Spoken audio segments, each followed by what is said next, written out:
Austria's Gilded Collapse. It began with a shine so bright it blinded almost everyone who looked at it. Wealth seemed to flow without limit, prestige wrapped itself around institutions, and the empire believed it had finally mastered the art of financial permanence. But beneath that glittering surface, a fault line waited. To understand how Austria's most celebrated financial engine unraveled with breathtaking speed, we must step into a world where empires struggled to project strength through their banks as much as through their armies. In the heart of Vienna, elegant façades concealed a growing dependence on borrowed confidence. The empire was modernizing, expanding, demanding more from its financial institutions than they were built to withstand.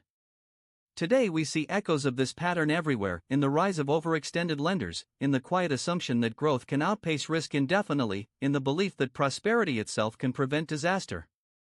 Austria once believed this too. The story begins with a bank that aimed higher than any of its rivals. It sought not merely to support commerce but to anchor the empire's prestige. Massive projects rose across the realm, railways forging through rugged terrain, new districts blooming with architecture meant to rival any capital in Europe, and industrial ventures backed by a level of optimism that seemed unstoppable. And at the center of it all stood a single institution that styled itself as the empire's financial crown. Its leaders embraced ambition with an almost theatrical confidence. They extended credit to enterprises that dazzled public imagination, pouring funds into ventures whose success appeared inevitable. The empire applauded. Investors applauded. Even foreign observers admired the boldness that seemed to signal Austria's place among Europe's economic powers. But ambition has a quiet cost. The bank's commitments grew faster than its reserves, and every new loan carried not only promise but weight. Still, no one wished to question the momentum.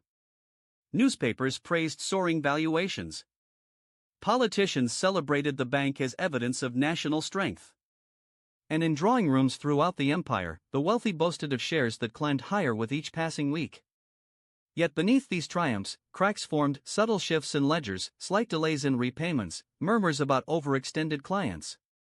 Each sign was small enough to ignore, and so they were. Inside the bank's ornate halls, a few cautious voices urged restraint. They warned that too many ventures depended on unstable markets, that too many assets were priced on optimism rather than reality. But their concerns were brushed aside. Expansion fueled pride, and pride often silences doubt. The institution pressed on, confident that growth itself would dissolve any threat. And for a time, it seemed to work. The empire sparkled with new wealth. Vienna pulsed with modern energy. Investors felt untouchable. Yet the forces gathering beyond the horizon would reveal a truth the bank could no longer hide. Beneath the gilded surface, the foundation was already trembling. The pace of expansion quickened, and the bank's influence stretched across the empire like a glittering thread. Rail companies, steel ventures, and sprawling property developments leaned on its credit to sustain their momentum. Each new project promised progress. Each promise fueled confidence. And confidence became the empire's most valuable yet most fragile currency. But inside the bank, a different story was being written in quiet conversations and midnight account reviews. Analysts noticed that some enterprises celebrated in public were struggling behind the scenes. Construction delays multiplied. Foreign investors hesitated. Commodity prices drifted unpredictably. The gains that once seemed unstoppable now required constant support, and that support demanded ever larger loans. To maintain the illusion of stability, the bank doubled down, extending credit to prevent visible failure. Every rescue added another layer of risk, thin, delicate, and invisible to the crowds who cheered the empire's ascent. Tensions grew within the institution. Some directors argued that the empire's prestige depended on sustaining momentum at any cost. Others insisted that tightening standards was the only path to safety. Yet discipline came with political consequences. The empire's leaders expected growth, not caution. Any retreat would be seen as weakness, a betrayal of the optimism that defined the era. And so caution was overruled. Loans expanded. Exposure deepened. Meanwhile, foreign financiers watched the bank's aggressive posture with a mixture of admiration and suspicion. They knew the dangers of rapid expansion. They also knew that empires sometimes used financial institutions as instruments of national image rather than prudent stewardship. Some pulled back their investments quietly. Others demanded higher returns for the risks they sensed simmering beneath the confidence. These subtle shifts placed new pressure on the bank's liquidity, pressure that could be ignored in good times but became perilous in moments of stress. The first visible tremors came from the periphery. A key industrial partner reported losses far exceeding expectations. The announcement rattled markets already uneasy from whispers about overheated speculation. Shares dipped. Rumors sharpened. Investors who once begged for entry now sought the exits. In coffeehouses and salons, the question spread: had the empire grown too quickly on foundations too thin? Inside the bank, panic simmered behind closed doors. Executives combed through ledgers searching for ways to mask the vulnerabilities. They sold assets at unfavorable prices. They sought emergency loans from reluctant partners. They issued reassurances that sounded increasingly hollow. But numbers do not bend to optimism, and reality began to seep through the polished facade the bank had spent years perfecting. As the scrutiny intensified, one truth became undeniable: the institution's survival depended not on its grand ambitions, but on whether the empire still believed in the stories it told. And belief, once shaken, rarely returns in full force. The stage was set for a confrontation between image and reality, a confrontation that would expose how fragile even the most gilded dreams can be. The unraveling began quietly, almost imperceptibly, as if the empire itself refused to acknowledge what the numbers were already revealing. Markets softened. Investors hesitated. A few prominent families liquidated assets with suspicious haste. These actions, discreet at first, cast long shadows across Vienna's financial circles. The mood shifted from exuberance to unease, from confident predictions to guarded whispers. Something was wrong, though no one dared say it aloud.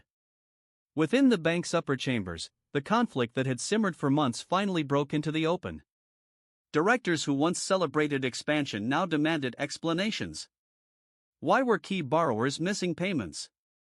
Why were reserves thinning despite years of booming growth? Why did foreign partners decline to renew credit lines that had once been offered eagerly? The answers, though incomplete, pointed to the same grim conclusion: the institution had stretched itself beyond safety, and the empire's appetite for prestige had blinded it to the cost. As tensions rose, internal alliances fractured. Some executives pushed for drastic measures: freeze lending, liquidate risky assets, abandon the grand projects that had symbolized the empire's modern ascent. Others argued that such actions would broadcast weakness and trigger panic. They insisted the institution needed only time, confidence, and the unwavering belief that markets would rebound. Between these positions lay a simple truth no one wished to confront: the bank had built a world where stability required perfection, and perfection had slipped away.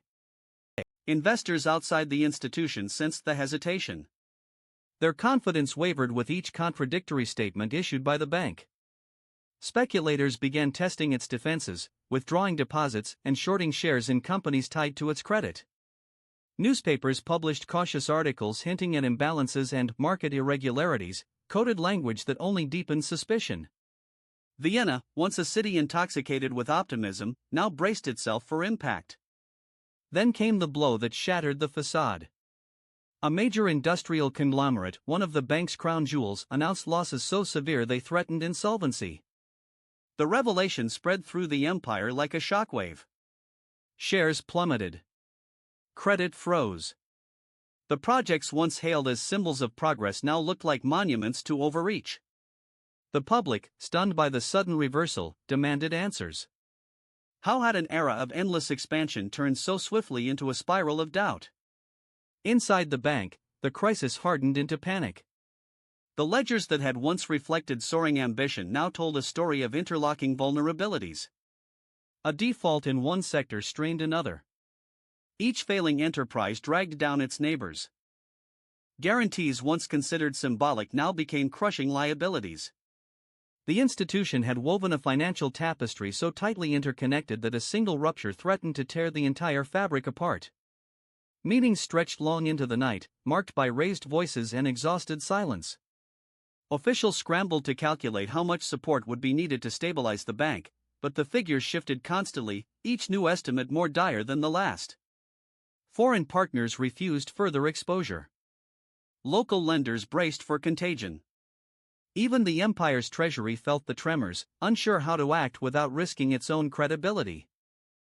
And as the crisis deepened, a realization crept through the bank's highest ranks: they were no longer battling market forces alone. They were battling a narrative, one that portrayed the institution not as a symbol of imperial strength but as the very embodiment of its fragility. Once that story took hold, it became nearly impossible to reverse. Vienna's glittering confidence had turned to brittle fear. The question no longer asked was whether the collapse could be prevented, but whether the empire was prepared for the reckoning that was about to unfold. The reckoning arrived with a force that even the most pessimistic observers had not imagined. At dawn, crowds gathered outside the bank's headquarters, their breaths visible in the cold morning air. Some came seeking reassurance. Others came to withdraw their savings. Most came because they sensed the moment had outgrown rumor. The collapse was no longer a distant possibility but a present reality. The building that once symbolized imperial ambition now loomed like a monument to overreach. Inside, the atmosphere felt suspended between urgency and disbelief. The bank's leaders pored over ledgers that no longer offered solutions. Reserves were drained. Credit lines evaporated. Obligations, once manageable, now towered into impossibility. Every path forward carried consequences that stretched far beyond the institution itself. The empire's financial identity, carefully cultivated over decades, hung in the balance. The government could no longer ignore the crisis. Ministers, summoned with little warning, crowded into a chamber thick with tension.